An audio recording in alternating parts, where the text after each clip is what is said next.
Hey guys, Cam here from Pocket-lint, and the new iPad mini is finally here.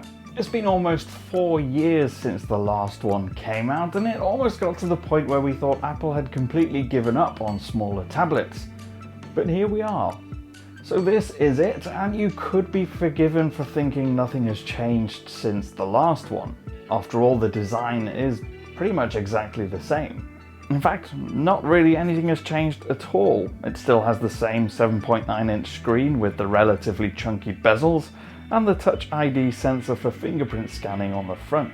In fact, in the 3.5 years since it came out, Apple's designers have basically decided, if it ain't broke, don't fix it.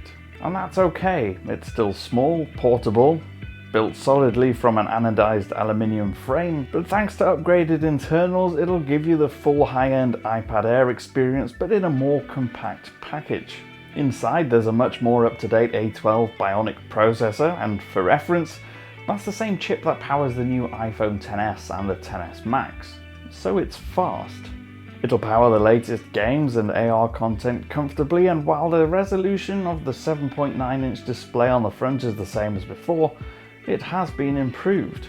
Not only has Apple equipped it with the True Tone technology to adapt to the warmth of the ambient surroundings, it's also now compatible with the first generation Apple Pencil, turning it into this perfect little notepad-sized tablet that's as versatile as the bigger models. Pairing the Apple Pencil is as easy as just plugging it into the lightning port at the bottom, and this is how you charge it as well, so you don't get that fancy magnetic wireless charger that you get on the new iPad Pro models. And this size and that capability means you can hold it in one hand and scribble on it with the other, without too much of a stretch. And on first impressions, we actually really enjoyed using it. It's quick and light, and that screen is pretty sharp too. iPad battery life hasn't really ever changed, and we expect the same from the new iPad mini as well. So you can already actually order the iPad mini now, with prices starting from £399 for the 64GB model. But there's also the 256GB model, which is the second tier this time, and that costs £549.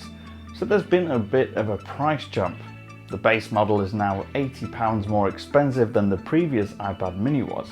And as always, if you want the cellular model with 4G connection, that's going to cost you an extra £120. Stay tuned for a full review, written up at Pocket-lint.com. I'll leave a link in the description box so you can see the actual initial review.